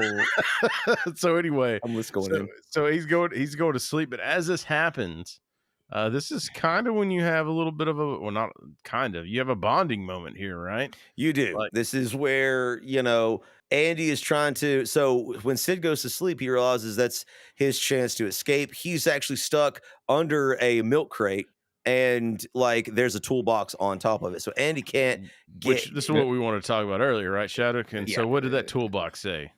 Benford, which was from Home Improvement. Yeah, tool time. And if you look in the back, I think that there's whichever time I make that noise, my wife's like, "What are you doing back there?" And you're like, "Don't look at me." So I did. I want to look at me in the mirror. If you look in the fucking crate in there, there's a thing that's like Andy has like a brochure. Hold on. Or Lee's got to catch his breath. I'm mute, dude.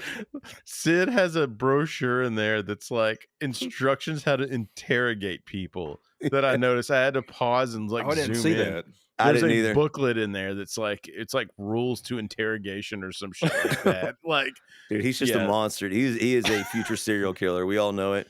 Like he was gonna move to animals if not something insane happening. Yeah, which is crazy because I mean I thought Sid Gacy wasn't a weird last name, but I guess in hindsight he's a future ICE agent. Sid Dahmer, dude. It's so Sid McVeigh. Oh, okay, there it is. All right, go ahead. And so while he's under this milk crate, he tries to convince Buzz to let him out so they can escape because Woody's still trying to get back to Andy. Like he loves obviously.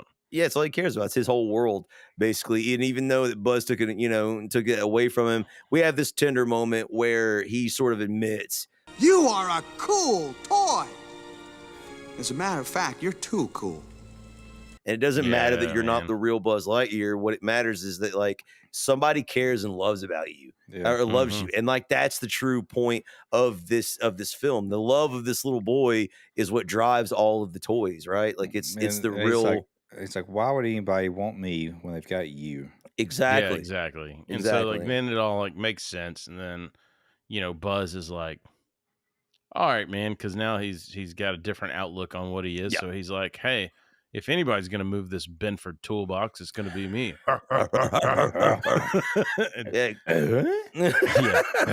And so he starts pushing the toolbox. And then so finally, because I thought too, when I was like, okay, you just got to push it all the way off and maybe it'll lift over. What you got to do? You got to rewire it. Yeah. And so but Woody's plan was, as soon as you got enough room for him to drop out of the bottom, he'll just drop out of the bottom. Which he does. Yeah. And then but Buzz keeps a pushing. Yeah. And then knocks the toolbox off. And then squash. Sid wakes up. Yeah. But only for a moment though. It's actually what like you think, oh, they're actually going to be able to get away, because like Sid kind of stirs out of his like slumber, probably assumes his dad's trying to break in the door again. But he goes right back to sleep. And hey, you little bastard. So what actually wakes up Sid is the alarm clock that was set to wake up in the morning so he could start killing and destroying.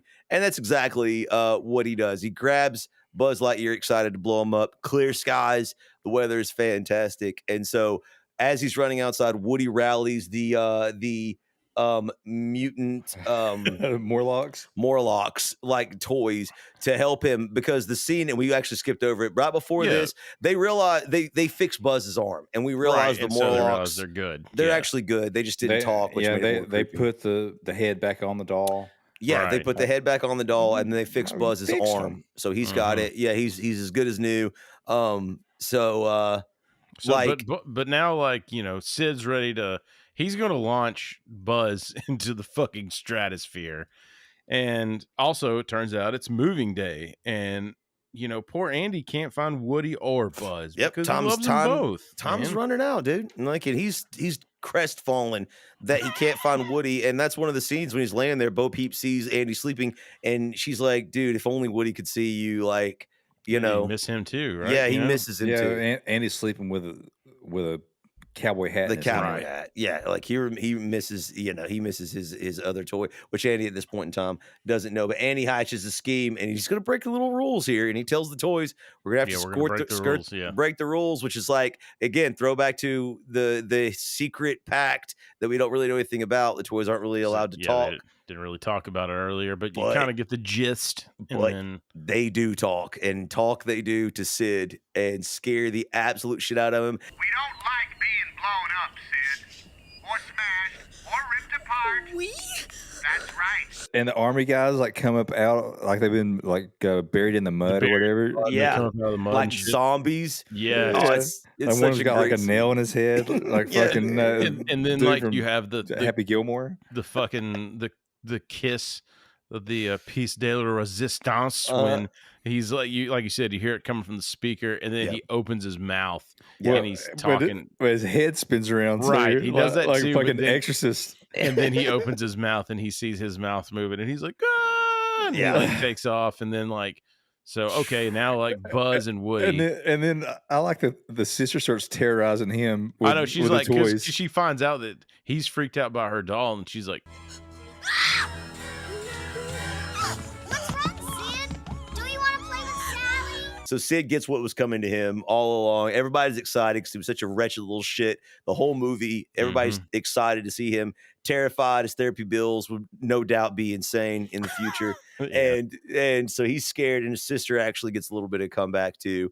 And now it's up to Andy and Woody to get back to the moving van. To the moving van. The moving truck's taking off. Yeah, it's taking off. So, they try to. It's a big thing, man. Because it's a big chase. We'll try to sum it up pretty quick because it's pretty simple in exactly what it is. They're chasing the moving van. They're trying everything. They're on this RC car. Yeah. They're trying to catch up to the moving van so they can get in. Yes. And like Scud is chasing them the entire time. Sid's dog managed to get out, and he is on the trail. Take care of Andy for me. He's running. He gets up on the truck, and he gets to the RC car, and they're like, "He's doing it again!" Exactly. He's trying to kill because he shoves the RC car out. They don't know he's trying to rescue Buzz. So they toss him out of the moving truck, and so now it's RC car Buzz Lightyear and Woody all out as the truck drives away, and they're chasing, but the RC car runs out of battery, and it slowly just like creeps to a stop. And the other toys see him, they're like, "Oh, we were wrong." You know, he was Buzz is with him. Woody was right all along. And so, and then the batteries die. Yeah, you have the thing where like they're light the rocket. He has you think, oh shit, he's got the match in his pocket. Sid put there. Yeah. He strike. I thought this was a good touch because he strikes it. You're like, that's easy. That's A to B. That's the match. Yes, thank you, Sid.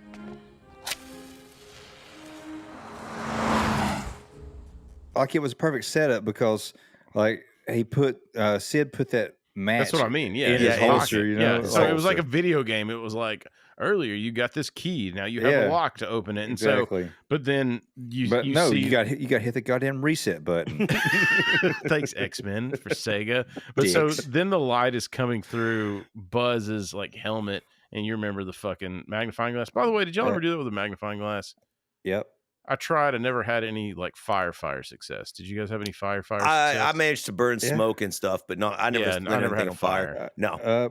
Do you remember the little muscle men or something? They were like the pink ones. Yeah. I burnt one of those with a magnifying glass. Did it actually catch on fire, or did it didn't catch on fire? Just melted. That's what I mean. Like I was able to melt shit. I never was able to like actually get a flame. But anyway, I caught grass on fire with a magnifying glass. Nice. Oh, well, he catches the wick on fire, and we're fucking off to the races. This is kind of a beautiful scene. Buzz is fucking flying. It's like, wait a second. Rockets explode.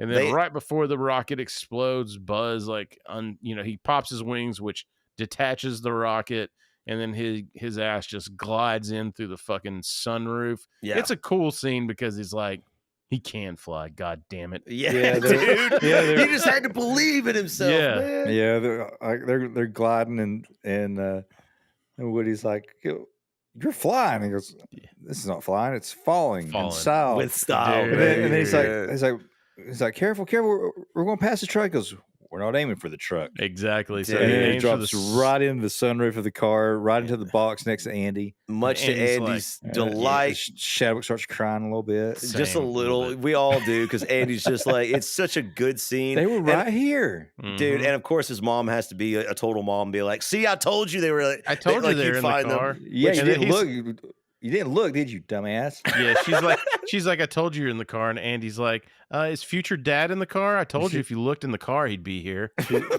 She's like, you look for stuff like your dad does. She's like, you're lucky I need you for child support. And so anyway, that leads to Christmas morning. Well, one of his Christmas mornings, only one. We didn't get to see his second Christmas morning with his dad. His dad. We don't know what happened there. Yeah, it's basically wraps this up in a neat little bow. Obviously, all the adventures have cemented the friendship between Buzz Lightyear and Woody. Woody's no longer jealous, and if you look on the bed, it's like it's an intermix of both of his favorite toys. Like I think it's like the cowboy pillow, but then the Buzz Lightyear poster is still up. So it's like, Andy is, through losing these toys, you assume he's found a new appreciation for both of his favorite toys. Absolutely, and to put the icing on the cake, the mom breaks out the fucking big guns for Christmas, and she's like, "Yeah, your dad got you a Sega Genesis. Well, I got you a new fucking puppy."